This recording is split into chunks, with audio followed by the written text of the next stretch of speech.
오늘 제목은 빛의 갑옷이라는 제목을 가지고 함께 말씀을 나누기를 원합니다.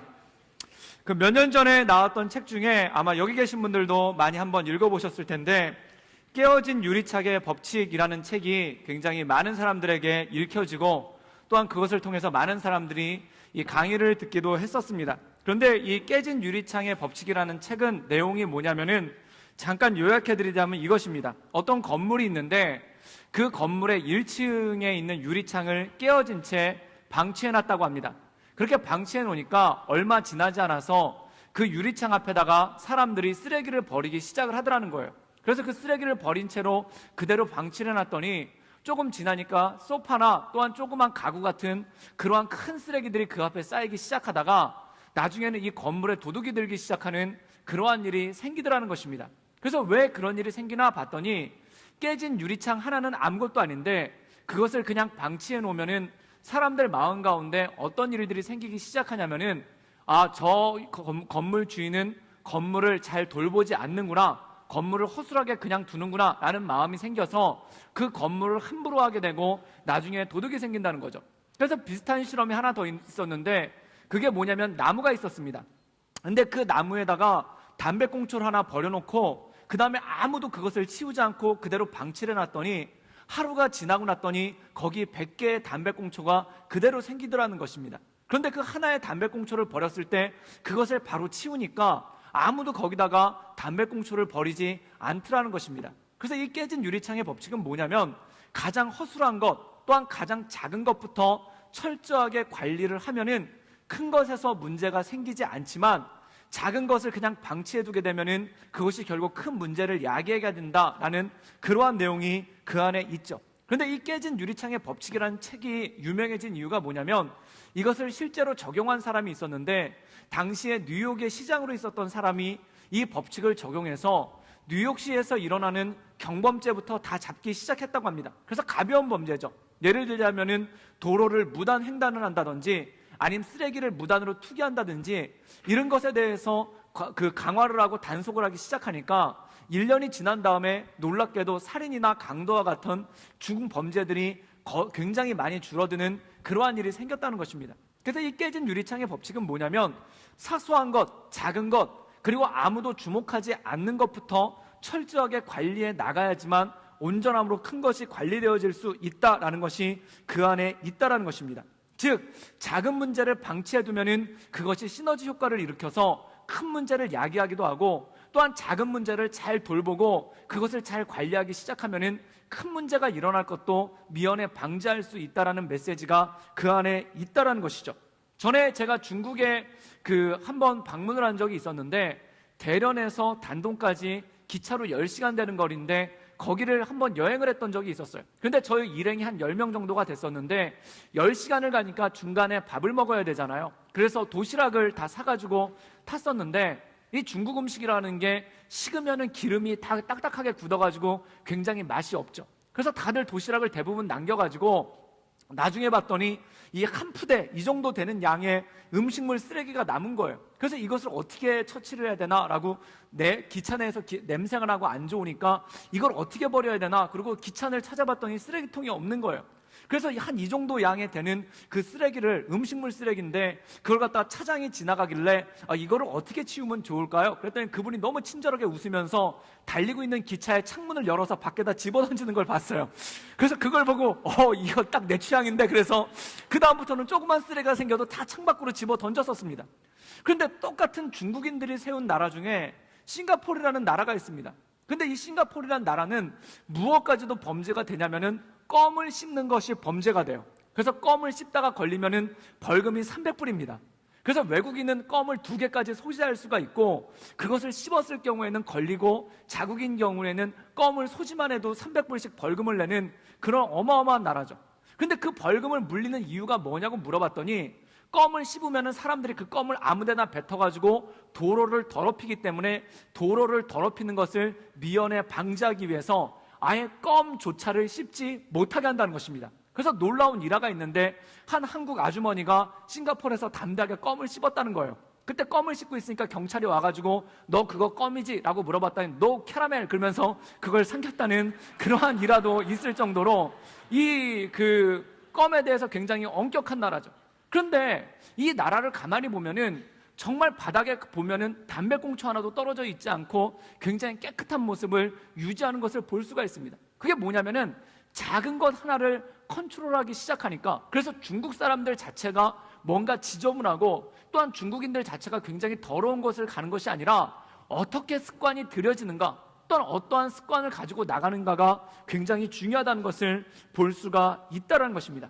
사람에게 습관이 중요한데 어떤 습관을 가지고 있느냐가 그의 일생을 결정할 수 있다는 것이죠. 즉 어떤 특별한 것이나 특별한 이벤트가 그 사람의 인생을 바꾸는 것이 아니라 그가 매일같이 무의식적으로 하고 있는 습관이 어떤 것인지를 보면은 그 사람의 일생이 결정되는 그러한 모습이 있다는 것입니다. 여러분은 어떠한 습관이 많으십니까?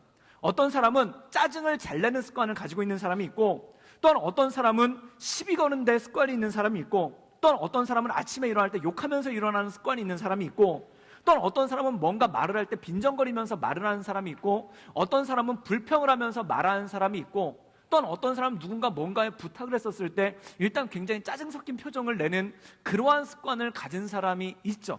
또한 반면에 어떠한 사람은 칭찬하는 습관을 가진 사람이 있고, 또한 어떤 사람은 늘 웃는 습관을 가진 사람이 있고, 어떤 사람은 성경 읽는 습관이 있고, 어떤 사람은 기도하는 습관이 있는 사람이 있다는 것입니다. 즉 어떤 습관을 가지고 살아가느냐가 그 사람의 일생을 결정하고 그 사람의 삶의 모습을 결정해 나갈 수 있다는 것이죠. 제가 군대에 있었을 때, 군대는 2년 2개월, 제가 있었을 땐 2년 2개월의 시간입니다. 근데 그 시간이 아무것도 아닌데 각자의 습관이라는 것이 있어요. 그래서 제 동기 중에 하나는 어떤 습관이 있었냐면 매일같이 영어 단어를 10개씩 외우는 습관이 있는 애가 있었어요. 그래서 걔는 아침에 일어나자마자 하루 종일 그 없는 시간을 쪼개가지고 영어 단어를 10개씩 외우는 애가 있었는데, 얘가 나중에 군대 제대하고 나서 봤더니 외국으로 유학을 가게 되더라고요. 또 한 친구는 하루에 윗몸 일으키기를 100개씩 하는 습관을 가지고 있는 습관이 있었는데, 얘가 나중에 군대 제대할 때 보니까 배에 왕자가 생기더라고요. 그리고 또 친구 하나는 매일같이 욕을 하는 애가 있었는데 군대 제대할 때 보니까 욕쟁이가 돼가지고 나가는 그러한 모습을 볼 수가 있었습니다. 그런데 매일같이 우리가 규칙적으로 정기적으로 무엇을 하는가가 그 사람의 삶의 질을 결정하는 그러한 모습이 있다는 것이죠. 그래서 강준민 목사님이란 분은 이런 얘기를 했어요. 그게 뭐냐면 영성이란 무엇인가? 거룩한 습관을 갖는 것이 영성이라는 거예요. 내가 일상적으로 하는 일들이 무엇인가? 또한 내 삶 가운데 무의식적으로 내 삶의 몸에 익은 것이 무엇인가가 그 사람의 영성이고 그 사람의 삶의 모습이라는 것입니다. 오늘 말씀해 보면은 사도 바울은 성도의 거룩한 삶에 대해서 이야기하면서 빛의 갑옷을 입을 것을 우리에게 말씀하고 있습니다. 그렇다면 빛의 갑옷을 입는 것이 무엇인지, 또한 우리의 삶을 하나님의 말씀 가운데 새롭고 거룩한 습관을 들여가는 것이 무엇인지 오늘 말씀 가운데 잘 나와 있다는 것이죠. 우리 로마서 13장 11절과 12절의 말씀을 다 같이 읽겠습니다. 우리 다 같이 읽겠습니다. 또한 너희가 이 시기를 알거니와 자다가 깰 때가 벌써 되었으니 이는 이제 우리의 구원이 처음 믿을 때보다 가까웠음이니라. 밤이 깊고 낮이 가까웠으니 그러므로 우리가 어둠의 일을 벗고 빛의 갑옷을 입자. 오늘 사도 바울이 빛의 갑옷을 입는 것에 대해서 이렇게 설명을 하고 있습니다. 그게 뭐냐면 자다가 깰 때가 되었다라는 것입니다. 그리고 뭐라고 얘기하냐면 밤이 깊고 낮이 가까웠다. 즉 성도의 거룩한 삶을 사도 바울이 무엇에 비유하고 있냐면은 아침을 맞이하는 사람에 비유하고 있다라는 것입니다. 여러분, 아침이 오면 대부분의 사람들은 뭘 하나요? 아침이 오면은 가장 먼저 하는 것이 먼저 씻습니다. 먼저 세수를 하고 양치를 하고 머리를 감고 그 다음에 머리를 정돈하는 그러한 일을 하죠. 저는 아침에 일어나면은 먼저 양치를 하고 그 다음에 세수를 하고 그리고 면도를 하고 난 다음에 그 다음에 그 머리를 갖다가 손질을 해요. 그리고 머리를 손질할 때 하는 것이 뭐가 있냐면 머리에다가 에어를 채워요. 그래서 제 머리가 이렇게 굉장히 숱이 많은 것 같은데 사실은 머리 반 공기 반이에요. 그걸 먼저 채워서 머리를 좀 부풀려 놔야지만 하루를 살 수 있는 힘과 용기와 능력이 그 안에 생기죠. 그래서 머리를 먼저 이렇게 부풀려 놔요. 그리고 난 다음에 옷을 입고 밖으로 나가게 됩니다. 그런데 어떤 사람들은 아침에 일어났을 때 씻지 않는 사람이 있어요. 머리도 정돈하지 않고 세수도 하지 않고 양치도 하지 않고 잠옷을 갈아입지도 않는 사람이 있어요. 이 사람의 특징은 무엇입니까? 밖으로 나가질 못해요. 여러분, 실제로 그렇습니다. 많은 학생들이 방학 때 또는 직장인들이 휴가 때 폐인이 되는 이유가 뭘까요? 폐인이 되는 이유가 아침에 일어나서 안 씻어요. 아침에 일어나서 그냥 잡모습 그대로 있어요. 왜 여러분들 방 안에 쓰레기가 많아지는 줄 아십니까? 세수를 안 했기 때문에 그렇습니다. 세수를 안 하니까 쓰레기를 버리러 나갈 엄두가 나지를 않는 거예요. 세수를 하고 몸을 단정하고 그 다음에 밖으로 나갈 외출복을 입고 있으면은 쓰레기 버리러 나가는 것이 아무것도 아니에요. 쓰레기 있네, 갖다 버려야지. 그리고 갖다 버리면 돼요. 근데 세수를 안 하고 단장을 안 하잖아요. 그럼 쓰레기가 있어도 밖에 나갈 엄두가 안 나요. 괜히 나갔다가 아는 사람 만날 것 같고, 괜히 나갔다가 동네 교회 지체들 만날 것 같은 그런 느낌이 들어서 나가지를 못한다는 거예요. 여러분, 왜 그렇습니까? 아침을 맞이하는 사람이 제일 먼저 해야 되는 것은 씻는 거예요. 씻지를 않으면 이 사람은 폐인이 돼요. 씻지를 않으면 이 사람 집안엔 쓰레기가 쌓이게 돼요. 씻지를 않으면 이 사람은 집 문 밖으로 나갈 엄두를 내지를 못하게 된다는 거예요. 오늘 사도 바울이 거룩한 삶에 대해서 얘기를 하는데 뭐라고 얘기를 하냐면은 아침을 맞이해서 자기 몸을 단장하고 나갈 준비를 하는 사람과 같이 너희를 단장하라는 것입니다. 즉, 아침에 일어나고 새 날을 맞이하기 위해서 몸을 씻고 새 옷을 입는 것으로 자기를 준비하는 것과 똑같이 아침에 일어나서 하나님의 말씀 가운데 서라는 것입니다. 즉, 자다가 깰 때가 되었나니 그러므로 어둠을 벗어버리고 빛의 갑옷을 입으라는 것입니다. 그럼 어둠을 벗어버리고 빛의 갑옷을 입으라는 건 무엇일까요? 우리 13절 말씀을 읽겠습니다. 우리 다 같이 읽겠습니다. 낮에와 같이 단정히 행하고 방탕하거나 술 취하지 말며 음란하거나 호색하지 말며 다투거나 시기하지 말고, 즉 낮에와 같이 단정하게 행하고 벗어버려야 될 것이 있는데 그게 뭐냐면 첫 번째, 술 취하지 말라는 것입니다. 그 다음에 두 번째, 음란하거나 호색하지 말라는 것입니다. 세 번째, 다투거나 시기하지 말라는 것이죠. 즉 무엇을 벗어버리냐면은 우리를 넘어뜨리는 것들, 우리를 시험에 들게 하는 것들을 다 벗어버릴 필요가 있다라는 것이죠. 그럼 사랑하는 여러분, 사람은 언제 시험에 드는가? 제가 사람이 시험에 들 때를 곰곰이 살펴봤더니 이거예요. 첫 번째, 나의 상황이 부정적일 때 그 사람은 시험에 들게 됩니다. 나의 상황이 부정적이란 건 뭘까요? 주로 이런 거예요. 반복적으로 실패하거나 고난이 겹쳐서 닥칠 때 사람은 시험에 들기 시작해요. 어떤 사람은 뭐만 하면은 안 되는 사람이 있어요. 뭐만 하면은 안 되고 뭐만 하면 실패하고 뭐만 하면 인생이 안 풀리는 그러한 사람이 있어요. 그러면 어떤 일이 되냐면은 자신감을 잃어버려요. 이 자신감을 잃어버리다가 그 다음에 드는 생각이 뭐냐면은 나를 향한 하나님의 계획까지도 의심하게 되는 그러한 일들이 생기기 시작한다는 것입니다. 마치 내 인생이 저주받은 인생처럼 들리기 시작하고, 그때 귓속에 들리는 게 뭐냐면 머피의 법칙이라는 것이 떠올라요. 그 머피의 법칙이 뭐냐면은 나는 하는 것마다 안 된다라는 그런 의식이 마음 가운데 선다는 것입니다. 그래서 어떤 마음까지 드냐면은 마치 내 인생은 안 풀리고 내 인생은 안 되는 것처럼 정해진 것 같은 그러한 두려움이 올 때가 있다는 것입니다. 제가 이 말씀을 준비하면서 곰곰이 제 삶을 묵상해 보니까 제 인생이 참 안 되는 게 많았어요. 그 중에 대표적인 게 뭐냐면, 일단 모든 시험은 한 번씩 다 떨어졌어요. 기본이 한 번이고 어쩔 땐 5번까지 떨어진 시험이 있더라고요. 그 대표적인 게 뭐냐면은 그 어렵다는, 그리고 인생 가운데 그렇게 중요하다는 대학 입학 시험을 제가 3번을 떨어졌더라고요. 그 21살, 22살에 걸쳐서 3번을 떨어지고, 그 다음에 25살에 편입 시험을 한번 봤는데 그것도 떨어져서 대학과 관련된 시험을 도합 4번을 떨어졌더라고요. 이거 대단한 기록입니다. 그 다음에 또 심지어 어떤 시험까지 떨어졌나 봤더니 운전면허 시험도 떨어졌더라고요. 세상에 시험 봐서 한 번에 된 게 아무것도 없어요. 세상에 시험을 봐가지고 착착착 한 게 남들은 하면은 다 되는데 그것 중에 한 번에 된 게 아무것도 없어요. 또 시험만 그렇고 사역은 잘했는가, 사회생활은 잘했는가, 또 그것도 아니에요. 초창기에 제가 맡은 사역을 보면은 주로 망했어요. 주로 중고등부 때 그 중고등부 회장이 되니까 20명 나오던 중고등부가 10명으로 줄더라고요.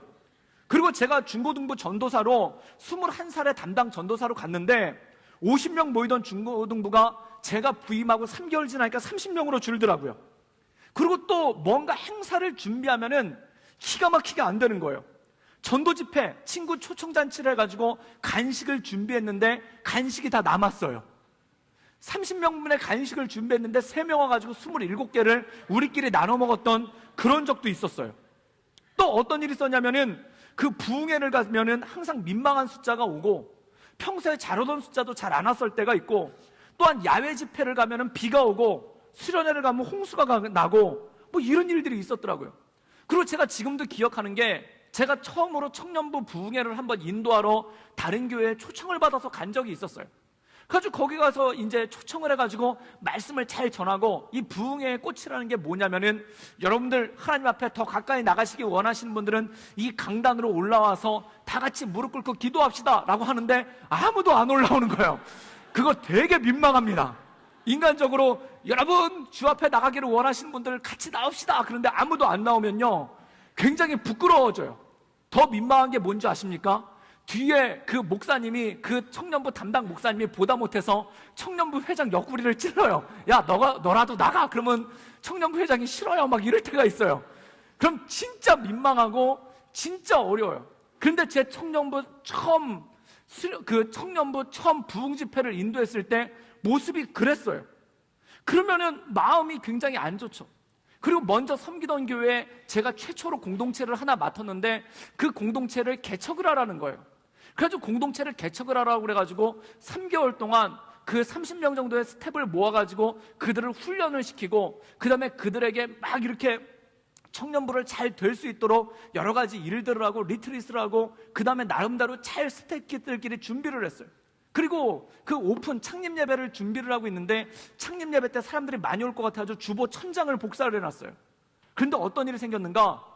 불과 창립하기 3일 전에 교회에서 긴급한 전화가 와서 그 공동체 개척이 취소되었으니 하지 말라는 거예요. 제일 눈물 나는 게 뭔지 아십니까? 그 복사한 천장을 갖다 버리는데 한 군데다 갖다 버리면 안 돼가지고 이렇게 드문드문 이렇게 떨어가지고 100장씩 나눠가지고 갖다 버리는데, 그게 정말 눈물이 나는 거예요. 그래가지고 정말 되는 일이 없었어요. 근데 되는 일이 없다 보니까 어떤 일이 생기냐면은, 하나님이 과연 나를 통해서 역사를 할까라는 그런 의구심이 들기 시작하는 거예요. 정말 내가 하나님의 일을 하는 게 하나님의 뜻이 맞을까라는 그런 생각이 들기 시작하는 거예요. 여러분, 그런데 중요한 게 있어요. 실패하기 때문에 주님의 길이 아닌 것이 아니라 실패하기 때문에 주님의 길이라는 것입니다. 그때 제가 그 천장을 나눠가지고 갖다 버리면서 간절히 주께 기도를 했죠. 왜 주님, 저는 되는 것마다 하는 것마다 안 되고 하는 것마다 안 풀리나요? 그리고 간절히 기도를 했더니 주님께서 이렇게 말씀하셨어요. 망했냐? 이렇게 말씀하시더라고요. 정말 간단하게 그 귀에 생생하게 망했냐? 그 세 마디가 들려오더라고요. 그래서 망했습니다 라고 기도를 했더니 주님께서 이렇게 얘기하는 거예요. 내가 너를 통해 이루고자 하는 것이 있다라는 거예요. 그게 뭐냐면은, 약한 너를 들어서 강한 이들을 부끄럽게 하겠다는 거예요. 그럼 약한 사람을 들기 전에 하나님께서 하시는 것이 뭐냐면, 네가 얼마나 약한 존재인지를 먼저 깨닫게 하신다는 거예요.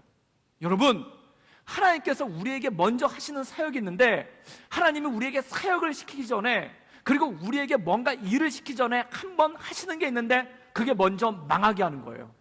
왜 망하게 하신 줄 아십니까? 내가 약한 존재라는 것을 깨닫게 하시게끔 하기 위해서 나를 먼저 망하게 해요. 즉, 나의 약함이 어느 정도인지, 내가 얼마나 약한 존재인지를 절감하게끔 만드신다는 거예요.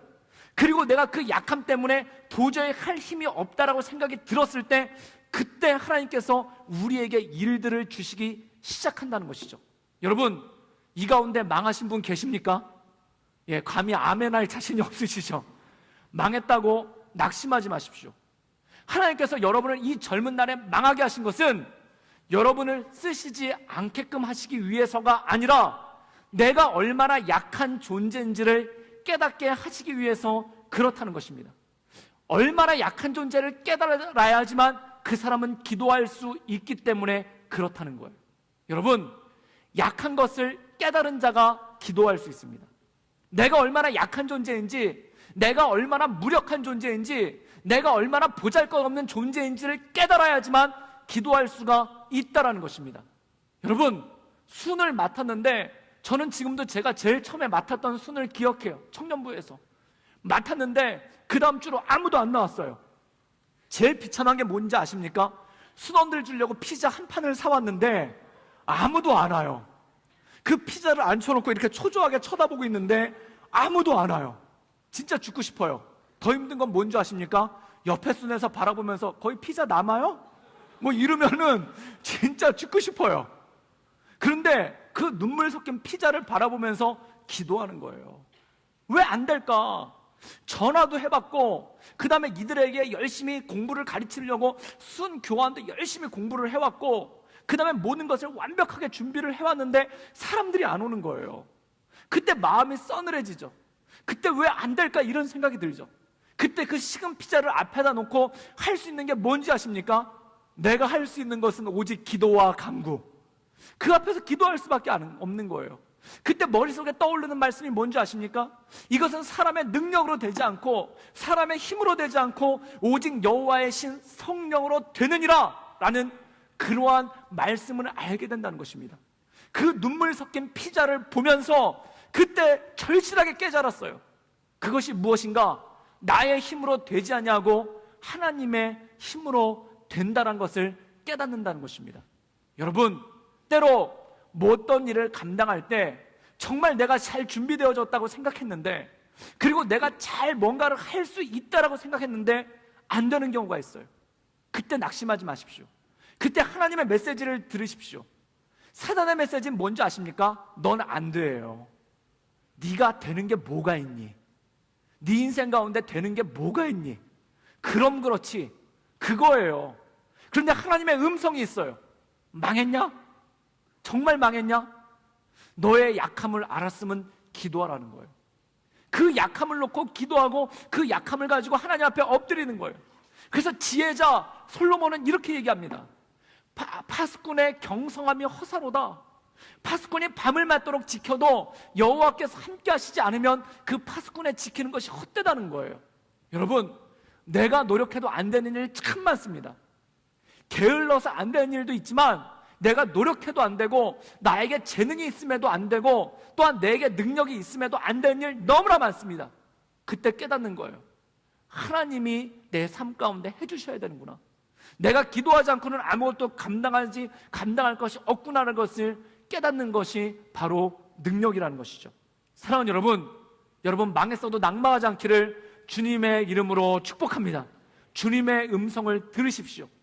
약한 자를 들어 강한 자를 부끄럽게 하시기 위해서 먼저 나의 약함을 깨닫게 하시는 그 하나님의 은혜 가운데 거하라는 것입니다. 또 사람이 언제 시험에 드는가? 잘 될 때 시험이 들어요. 잘 될 때 시험이 들어요. 잘 되는데 왜 시험이 듭니까? 성공하는데 왜 시험이 드니까? 사람들이 나를 칭찬하는데 잘하고 있다고 하는데 왜 시험이 들까요? 여러분, 칭찬은 굉장히 좋은 것입니다. 칭찬하면 고래도 춤춘대요. 그런데 왜 칭찬이 위험한가? 나의 목적을 교모하게 바꾸기 때문에 그래요. 전에 제가 청년부 있었을 때 아우리치를 갔어요. 아우리치를 가가지고 그때 형제들이 총 아우리치 간 인원이 26명이었는데 형제가 저 포함해서 3명밖에 없었어요. 그래서 어떤 일을 했냐면은 형제들 보고는 자매들은 밭에 가가지고 이렇게 고추 따는 일을 하고 형제들 보고는 교회를 새로 증축을 하는데 담벼락 하나를 부숴야 된다는 거예요. 그래가지고 커다란 해머를 들고 이 담벼락을 갖다 막 부시는 일을 했죠. 그래서 형제 3명이서 1시간 동안 땀을 뻘뻘 흘려가면서 그 담을 부시는 일을 한 거예요. 그런데 그걸 막 부시고 있는데 조금 있다가 어떤 일이 생겼냐면은 자매들 몇 명이 온 거예요.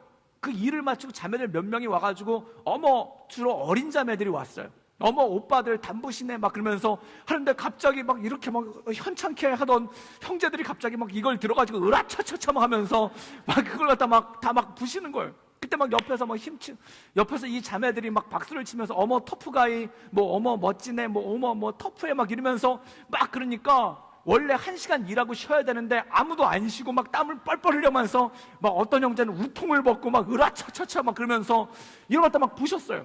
그러다 그 자매들이 딴 데 가니까 다들 바닥에 주저앉았어요. 그 다음에 어떤 일이 생긴 줄 아십니까? 자매들이 안 오면은 망치를 들지를 못하겠어요. 누가 옆에서 응원을 해줘야 망치를 들지, 누가 옆에서 막 잘한다 잘한다 그래줘야 망치를 들지, 안 그럼 망치를 들지를 못하겠는 거예요. 마찬가지예요. 칭찬은 우리의 초점을 교묘하게 바꿔버려요. 처음에는 주님만을 바라보고 모든 걸 감당했어요. 처음엔 주님만 바라보고 모든 사역들을 감당했어요. 근데 옆에서 칭찬을 해요. 너무 잘하십니다. 너무 잘하십니다. 그러면요, 그 다음에는 어떤 일이 생기기 시작하냐면 칭찬 듣고 싶어서 그 일을 하기 시작해요. 그러다 사람들의 칭찬이 없어지잖아요. 그럼 그 다음에 마음이 허해지기 시작해요. 사람들이 날 무시하나? 그런데 더 중요한 게 있어요. 사람들이 날 칭찬하지 않고 다른 사람을 칭찬해요. 그럼 그 다음에 어떤 일이 생기기 시작하면 질투가 일기 시작해요. 시기가 일기 시작해요. 그것 때문에 감당하지 못하는 일들이 생기기 시작한다는 것입니다. 여러분 인생 가운데 칭찬이 우리를 무너뜨릴 때가 있습니다. 그 칭찬이라는 시험이 다가오기 시작할 때 이런 게 있어요. 칭찬을 듣지 못하면 인생이 힘들어져요. 칭찬을 듣지 못하면 인생의 의미가 없어져요. 칭찬을 듣지 않으면 내가 지금 뭘 하고 있는지 그것에 대해서 의미가 생기질 않아요. 그러면요, 사람이 그 다음부터 생기는 일이 뭐냐면 칭찬을 들으려고 하기 시작합니다. 칭찬을 들으려고 하기 시작하면 어떤 일이 생기냐면 사람이 유치해지기 시작해요. 굉장히 유치해지기 시작해요. 근데 더 중요한 건 뭔지 아십니까? 굉장히 유치한데 나만 몰라요. 하다못해 지나가던 강아지도 유치해 그러면서 멍멍거리면서 가는데 그 유치한 걸 나만 몰라요. 그러다가 나도 모르게 함정에 빠져버리고 나도 모르게 그 수렁 가운데 빠져버리는 그러한 것들이 있다라는 것이죠. 여러분, 그렇다면 우리가 낙마가고 쓰러지고 실패할 때도 시험에 들고, 또한 우리 인생 가운데 인생이 잘 풀려가는 것 같은데도 시험에 들기 시작하는데, 그 시험을 이겨나가기 위해서 필요한 것이 무엇인가? 바로 빛의 갑옷을 입으라는 것입니다. 여러분, 빛의 갑옷을 입기 위해 필요한 것이 무엇인가? 첫 번째는 공동체입니다. 좋은 사람들과 함께하는 것이 중요한 거예요.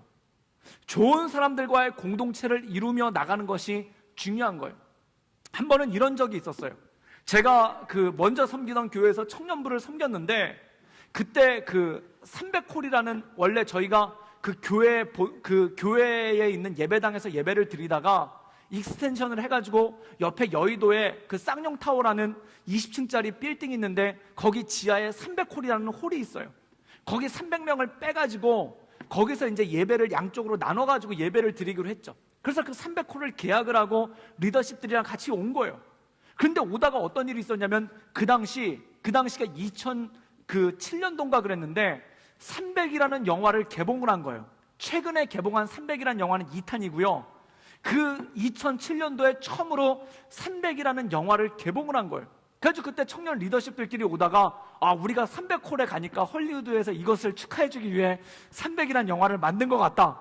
그래서 그 영화 내용이 뭔지도 모르고 300이라는 영화를 보러 간 거예요. 그때 처음 알았어요. 그 그리스군의 군복이 수영복이란 걸 그때 처음 알았어요. 다 수영복만 입고, 군인들이 다 수영복만 입고 나오는 거예요. 수영복에 망토 하나씩만 걸리고, 그리고 스파르타 이러면서 나오는 거예요. 그래가지고 굉장히 민망하더라고요. 더 민망한 게 그 영화를 보는 전체 내내 옷을 온전하게 입은 사람보다 옷을 온전하게 안 입은 헐벗은 자매와 형제들이 더 많이 나와요. 그거 보는 동안에 땀이 계속 나는 거예요. 이 지체들이랑 같이 앉아가지고 그걸 보고 있는데, 교회 지체들이랑 교회 리더십들이랑 그걸 보고 있는데 민망하고 창피하고 부끄럽고, 그래가지고 그 영화 보러 가자고 바람 잡은 전도사님을 제가 옆구리를 치면서 이거 19금이라고 왜 말 안 했어? 그러면서 제가 그랬어요. 굉장히 민망한 거예요. 그리고 나오면서 땀을 흘리면서 한참 만에 나왔는데, 그런데 제가 집에서 곰곰이 생각을 해봤어요. 이게 청년부 리더십들이랑 봤으니까 민망하지, 만약에 이거를 내가 군대에 있었을 때 군대 동기들이랑 봤으면 어떤 일이 벌어졌을까? 아마 다 환호성을 질렀을 거예요. 와! 그러면서 정말 좋은 영화 봤다고 다들 난리들을 쳤었을 거예요. 그런데 군대 동기들이랑 봤으면은 굉장히 재밌게 봤을 영화인데 청년부 리더십들이랑 보니까 민망해지는 거예요. 여러분, 누구와 함께 다니느냐가 우리의 삶을 결정할 때가 있습니다. 나 자체가 선하고 나 자체가 똑바른 케이스라기보다 내 주변에 있는 지체들의 영향을 받을 때가 굉장히 많다라는 거예요. 이 사람들이 죄를 굉장히 잘 짓는 사람들이라면은 죄 짓는 게 아무렇지도 않아요. 그런데 이 사람들이 죄를 전혀 안 짓는 사람들이라면은 그 안에 굉장히 어려운 문제들이 생길 때가 있다라는 거예요. 제가 아우리치 가서 깜짝 놀란 것 중에 하나가 어떤 형제가 곡괭이로 땅을 파다가 그 곡괭이 자루가 뚝 부러졌어요. 그랬더니 이 형제가 순간적으로 욕을 하더라고요.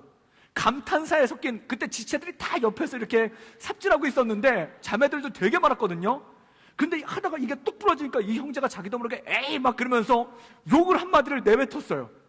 그때 다 쳐다본 거예요. 그러니까 그 형제가 어쩔 줄 몰라 하더라고요. 근데 여러분, 그게 만약 군대였어 봐요. 만약 그 사람이 거기서 욕했잖아. 그럼 주변에서 에이 막 그러면서 다 나왔을 거예요. 어떤 사람들이랑 같이 있느냐가 되게 중요한 겁니다. 그럼 혼자 있는 게 혼자 있으면 되지 않느냐? 아니에요. 성경에 보세요. 다윗이라는 사람이 혼자 옥상을 거닐다가 밧세바라는 여인이 목욕하는 것을 훔쳐보게 됐어요. 혼자 있으니까 어떤 생각이 날까? 죄가 모락모락 피어나오는 거예요. 그런데 만약에 그 옆에 나단 같은 다른 거룩한 선지자가 있었다고 생각해 보십시오. 선지사랑 둘이 이렇게 옥상을 거닐다가 이렇게 봤더니 저쪽 창문에서 밧세바라는 여인이 목욕하는 모습이 보여요. 그럼 나단 선지자와 둘이 어떻게 했을까요? 선지자님 막 이러면서 저기 막 그랬을까요? 아니에요. 밧세바네 집에 커튼 놓아드려라 이랬을 거예요. 그냥 넘어갔을 일일 거예요. 그런데 혼자 다니니까, 혼자 있으니까 이상한 생각이 모락모락 피어나는 거예요. 혼자 있으니까 거기서 이상한 생각이 모락모락 피어나고 나중에는 돌이킬 수 없는 죄를 짓게 된다는 것이죠. 여러분 주변에 좋은 사람들과 함께 있는 것은 굉장히 중요합니다. 절대 혼자 있지 마십시오. 혼자 있으면은 이상한 쪽으로 갑니다. 나쁜 사람들과 같이 있지 마십시오. 막 여러분들한테 꼬시는 사람이 있어요. 오늘 예배 끝나고 한 잔 어때? 뭐 이러시는 분들이 있어요. 자체 성찬식을 하시는 분들이 있어요. 자체 성찬을, 이게 원래 1년에 2번만 하는 건데 자체적으로 성찬식 하시는 분들이 있어요. 이분들 멀리 하세요. 사단아 물러가라 이렇게 외치세요. 그리고 안 그럴 것 같으신 분들이랑 함께 있으세요. 민망하지, 뭔가 내가 이상한 짓을 하면은, 내 입에서 이상한 욕이 나오면은 민망할 것 같은 사람과 같이 있으세요. 그러면 어떤 분은 이런 얘기를 합니다. 교회 다니는 사람은 욕 안 하나요? 교회 다니는 사람은 이상한 짓 안 하나요? 교회 다니는 사람은 교회 나왔을 때만 착해 보이는 거지 각자 살면은 다 막 살지 않나요? 여러분, 중요한 게 있어요. 그나마 교회 나오니까 인생 가운데 착한 모습이 한 번쯤은 나오는 거예요. 교회도 안 나왔으면은 그냥 9라는 숫자가 악해요. 그런데 교회 나왔으니까 한 번 좋은 모습 보이는 거예요. 그 사람 교회도 안 나왔으면요, 인생 가운데 좋은 모습 보일 날이 없어요. 여러분, 교회의 장점이 뭔지 아십니까? 그 사람의 가장 좋은 모습을 한 번쯤은 보일 수 있는 곳이 교회예요. 그 사람이 세상에서 무슨 짓을 하고 살던지 간에 교회에 나오면은 한 번쯤은 좋은 모습을 보이는 곳이 교회예요. 그럼 교회 공동체는 무엇인가? 세상에서 막 살던 사람들이 모여서 한 번쯤은 착한 얘기하고, 한 번쯤은 좋은 얘기하고, 욕만 하던 사람이 한 번쯤은 축복하고, 저주하던 사람이 한 번쯤은 격려하는 곳이, 그게 바로 교회라는 겁니다. 그 시너지가 그 안에 생기기 시작하는 거예요. 여러분 순장님과 식사를 자주 하기를 주님의 이름으로 축복합니다. 그럼 그의 영성도 늘고 여러분의 영성도 늘어요. 순장님, 그러시면 안 되죠. 이 한마디 말이, 참 내가 순장이었지, 이 한마디 말이 그의 삶을 바꿔요. 물론 처음에는 가식으로 바꾸죠. 그런데 여러분, 이거 아십니까? 가식도 자꾸 하다 보면 진심이 돼요. 가식이란 뭐냐면 여기선 이렇게 하고 저기선 저렇게 하는 게 가식이에요. 근데 여기서도 이렇게 하고 저기서도 이렇게 하면 그건 진심이 돼요. 교회에서는 이렇게 했는데 세상에선 저렇게 해요. 가식이에요. 그런데 교회에서 이렇게 하던 게 세상에서도 이렇게 하는 일이 생겨요. 그게 진심이 되는 거예요. 그렇게 바뀌어가는 것입니다. 그렇게 믿음의 공동체를 이뤄나가는 것이고, 그것이 바로 빛된 갑옷을 입어나가기 시작한다는 것이죠. 그리고 또 하나 중요한 것이 있습니다. 그것이 무엇인가? 교회에 오는 사람들을 자주 만나기 시작하면은 그때부터 욕하는 게 줄어들기 시작하고, 불평하는 것도 줄어들기 시작하고, 그 다음에 이상한 영화 보는 것도 줄어들기 시작해요. 여러분, 큐티와 인생 타령의 차이가 뭔지 아십니까? 제가 깜짝 놀랐어요. 똑같은 멤버가 커피숍에 가서 막 커피를 마셔요. 주로 욕을 해요. 주로 욕하면 좋아요. 욕하면 기뻐요. 욕하면 즐거워요. 욕하면 공감대가 형성돼요. 막 이렇게 욕을 해요. 그런데 세상 모임은 에이 이놈의 세상 그러고 끝나요. 근데 큐티 모임은 어떻게 되는 줄 아세요? 막 욕을 해요. 그러나 우리 주님께서 함께 계심으로 기도합시다. 이게 반전이에요. 교회 공동체가 바로 그런 모임이란 것입니다. 교회 공동체는 우리 인생 가운데 반전을 줘요. 맞습니다. 세상 더럽습니다. 맞습니다. 세상 힘듭니다. 맞습니다. 세상에서 실패합니다. 그러므로 기도합시다 라는 근거가 그 안에 생긴다는 것이죠. 제가 청년부를 섬겼을 때 먼저 섬겼던 교회 청년부가 굉장히 규모가 컸어요. 그래서 목회자만 30명 정도, 청년부에서 섬기시는 목사님들만 30명이 되고 양재 서빙고로 나눠서 섬겼는데, 그 청년부 사무실이 따로 있었는데 거기만 15명 정도의 목사님들이 같이 일을 했어요. 그런데 그 목사님들 사이에 상담자매라고 굉장히 유명한 자매가 있었어요. 그 상담자매는 누구냐면 목사님들만 보면 가가지고 상담을 한다는 거예요. 근데 했던 얘기 또 하고 했던 얘기 또 하고 했던 얘기 또 한대요. 그래서 보통 이 자매님한테 잡히면은 3시간 정도를 상담을 하게 된다는 거예요. 그래서 어떤 분의 일화는 커피숍에서 상담을 하다가 이분에게 상담을 막 해주다가 이분이 막 자기 얘기를 하다가 제가 지금 예배를 섬겨야 돼서 예배당 들어가야 됩니다. 그리고 벌떡 일어났더니 갑자기 이 자매가 무릎을 꿇고 울면서 목사님 가지 마세요 막 그랬다는 거예요. 그래가지고 그 모습이 굉장히 이상했다는 거예요. 그래가지고 이 자매한테 한번 붙잡히면은 무조건 3시간은 상담을 해야 된다는 거예요. 그래서 어떤 목사님은 기록이 6시간까지 가가지고 저녁 9시부터 상담을 하기 시작했는데 새벽 3시에 끝나가지고 집에 못 들어가셨다는 그런 분도 있었을 정도예요. 그런데 이 자매가, 이 상담 자매님이 제가 그때 청년부 사무실에 혼자 앉아있는데 이분이 오신 거예요. 문을 탁 열고 주위를 쫙 둘러보는 거예요. 그때 저밖에 없었어요. 그때 시간이 밤 10시였어요. 제가 그걸 보고 집엔 다 갔구나 그러면서 이렇게 가만히 앉아서 일하고 있었어요. 정말 그 자매랑 눈이라도 마주칠까봐 정말 물건처럼 꽃병처럼 가만히 앉아서 이렇게 있었어요. 근데 그 뒤에서 그 자매의 음성이 들렸어요. 아무도 없네? 그러더니 나가는 거예요. 그때 제가 깨달았어요. 나는 아무도 아니구나라는 걸 그때 깨달았어요. 나는 그냥 꽃병이구나. 상담 자매조차도, 그 상담하기 좋아하는 자매조차도 그 상담하기 싫어하는 목사구나. 그걸 깨달았어요. 그래서 감사한 마음으로 앉아 있었어요. 그런데 조금 있다가 문이 열리면서 저분한테라도 상담 받아야 되겠다 그러면서 저한테 오는 거예요. 뒤에서 발자국 소리가 막 나는 거예요. 그래서 제가 그분을 앉으라고 한 다음에 상담을 하면은 진짜 6시간 갈 것 같아가지고 기도를 했어요. 그래가지고 머리에다 안수라고 기도를 몇 분 했냐면 20분을 했어요. 막 20분을. 주로 기도 내용은 뭐냐면 빨리 저 집에 가게 해주세요 막 이러면서 기도를 했어요.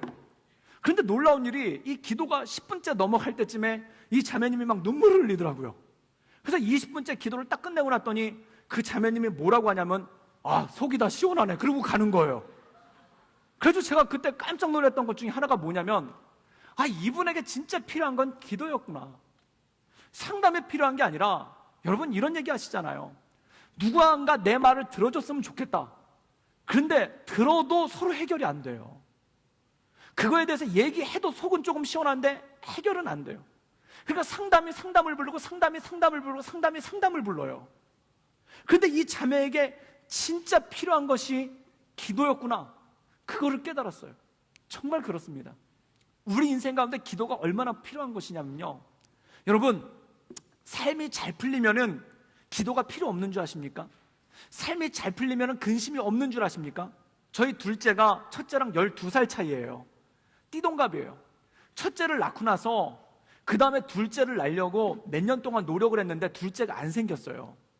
그래서 8년째 될 때는 둘째를 포기했어요. 그냥 하나만 주신 것만으로도 감사하고 하나라도 잘 키우겠습니다 라고 포기를 했는데, 그 다음에 4년 있다가 정말 아무도 모르게 둘째가 생긴 거예요. 얼마나 마음이 기뻤을까요? 그 둘째 아이를 낳았을 때 저희 아내의 나이가 44살이었고 제 나이가 41살이에요. 그래가지고 얘를 갖다가 나가지고 이렇게 딱 앉았을 때 얼마나 그 늦게 낳은 자식이니까 얼마나 이쁠까요?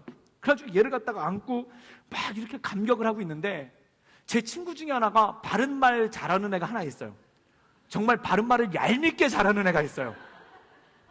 그래가지고 걔가 뭐라고 하냐면은 야, 걔가 대학 갈 때쯤이면 네가 환갑이 넘어 그러는 거예요. 진짜 계산해보니까 걔가 대학 갈 때쯤에는 제가 환갑이 넘더라고요. 그래가지고 뭐라고 하는데 걔 등록금은 어떻게 할 거냐 이렇게 묻는 거예요. 진짜 얘기를 물어보니까 그때쯤에 제가 은퇴할지도 모르겠는 거예요. 그래가지고 그때 애를 갖다 낳고 막 감사하다가 갑자기 걱정이 확 오는 거예요. 얘 대학은 어떻게 보내지? 20년 후를 걱정하고 있는 거예요. 그런데 그 걱정이 진짜 사무치게 오는 거예요. 그런데 얘가 한술 더 떠서 이렇게 얘기하는 거예요. 너 건강관리 잘해야 되겠다. 걔가 30이 돼서 결혼할 때쯤에 네가 70이 넘는데 그때 네가 벽에다 못 칠하고 있으면 어떡하냐 막 이러면서 막 이상한 소리 막 하고 있는 거예요. 그래가지고 너 건강해야 되겠다 막 이러면서 그러고 있는 거예요. 그래서 제가 이 아이를 낳고 처음에 막 하나님 감사합니다, 12년 만에 둘째 아이를 주시면 감사합니다, 감격의 눈물을 흘리다가 그 다음에 얘 어떻게 키우지 이러고 있는 거예요. 그게 한순간이라는 걸 깨달았어요. 여러분, 사람 가운데 기쁨이 오는 순간 그 기쁨이 근심으로 바뀌는 게 한순간이에요. 우리나라 옛날 영화 보면요, 70년대 80년대 보면 영화 보면은 이 멜로 영화가 많아요. 연애에 관련된 영화가 많은데 주로 부잣집 아들이랑 그 다음에 되게 못 사는 집 딸이랑 결혼해요. 막 모든 온갖 반대를 무릅쓰고 그리고 주로 도망가서 결혼을 해요. 그래서 주로 도망가서 결혼하는데 주로 어디로 가냐면 바닷가로 도망을 가서 결혼을 해요. 그래서 거기 한적한 교회당에서 자기들끼리 반지 주고받고 결혼하고, 그 다음에 그 하는 게 뭐냐면 이렇게 해가 뉘엿뉘엿 절 때 그때 바닷가를 항상 띄워요. 그러면 자매님이 항상 나 잡아봐라 그러고 도망가면 형제들 에잇 뭐 이러면서 막 뛰어가는 그런 영화가 많아요. 근데 그리고 그 다음 장면이 뭐냐면 모닥불을 피워놔요. 모닥불을 피워놓고 주로 남자의 그 양복 자켓을 여자가 입고 불을 쬐죠. 그리고 불을 쬐다 보면은 여자들이 주로 울어요. 모든 70년대 80년대 멜로 영화들이 다 그래요. 그 여자들이 막 울어요. 그러면은 남자들이 이렇게, 그때는 목소리, 남자 목소리 성우가 딱 한 명이었어요. 굉장히 중저음의 목소리에 느끼한 목소리, 오케이 왜 울어? 뭐 이런 목소리가 막 나요. 그럼 여자들이 뭐라고 그러냐면은 이 기쁨이 떠나갈까 봐요 막 이러면서 막 울어요. 그런데 그걸 갖다가 제가 이렇게 보면서 느낀 것 중에 하나가, 기쁜데 왜 울까요? 기쁜데 우는 게 왜냐면 그 기쁨이 떠나갈까 봐 운다는 거예요. 이 기쁨이 떠나갈까 봐 슬프다는 거예요. 지금 너무 행복한데 이 행복이 떠나갈까 봐 슬프다는 거예요. 여러분, 사람은요 그거에도 시험 들어요. 지금 인생이 잘 풀리잖아요. 그리고 뭔가 인생 가운데 성공을 하고 뭔가가 잘 되잖아요. 그게 떠나갈까 봐 불안해요. 남자분들 새 차 사잖아요. 기분 굉장히 좋아요. 그 다음부터 걱정이 와요. 밤에 잠을 못 자요. 누가 차 긁을까 봐. 그리고 아침마다 가가지고 막 차를 갖다가 살펴보고, 심지어 제가 어떤 형제는 면봉으로 차 닦는 형제 봤어요. 대단하더라고요. 여러분, 우리 인생은 그래요. 근심이 한번 근심하기로 작정하면은 근심이 떠날 날이 없어요. 그 모든 것들이 떠날 날이 없어요. 인생이 잘 되면 잘 돼서 걱정, 안 되면 안 돼서 걱정, 평탄하면 평탄해서 걱정, 이래도 걱정 저래도 걱정, 그리고 그것으로 인해서 쓰러지고 넘어진다는 거예요. 우리는 사도 바울은 이렇게 얘기합니다. 빛의 갑옷을 입으라. 갑옷은 뭘까요? 적군의 화살로부터, 적군의 칼로부터 내 몸을 지켜주는 보호막이라는 것입니다. 그렇다면 우리를 넘어뜨리는 것이 무엇이냐면 근심이라는 화살이 날라오는데, 이 근심이라는 화살이 실패할 때만 날라오는 것이 아니라, 낙심할 때만 날라오는 것이 아니라, 우리 인생 가운데 수도 없이 시시때때로 하고 한 날 날라오는 것이 이 근심이라는 화살이라는 것입니다. 이것을 빛의 갑옷으로 막아내라는 것입니다. 그럼 이것을 막아낼 수 있는 방법은 무엇이 있을까요? 이것을 해결할 수 있는 방법은 무엇이 있을까요? 빌립보서 4장 7절에 이렇게 말씀하고 있습니다. 아무것도 염려하지 말고 오직 모든 일에 기도와 간구로 너희 구할 것을 감사함으로 하나님께 아뢰라. 그래야 모든 지각에 뛰어난 하나님의 평강이 그리스도 예수 안에서 너희 마음과 생각을 지키신다는 것입니다. 여러분, 기도할 수 있기를 주님의 이름으로 축복합니다. 기도는 모든 것을 이뤄내는 힘이에요. 저희 둘째 아이가 이제 한 돌 지났습니다. 1살 조금 지났어요. 얘는 무슨 일만 있으면 울어요. 그 우는 게 뭘까요? 자기가 할 수 없으니까 저더러 해달라는 거예요. 기도는 울음입니다. 기도는 울음이에요.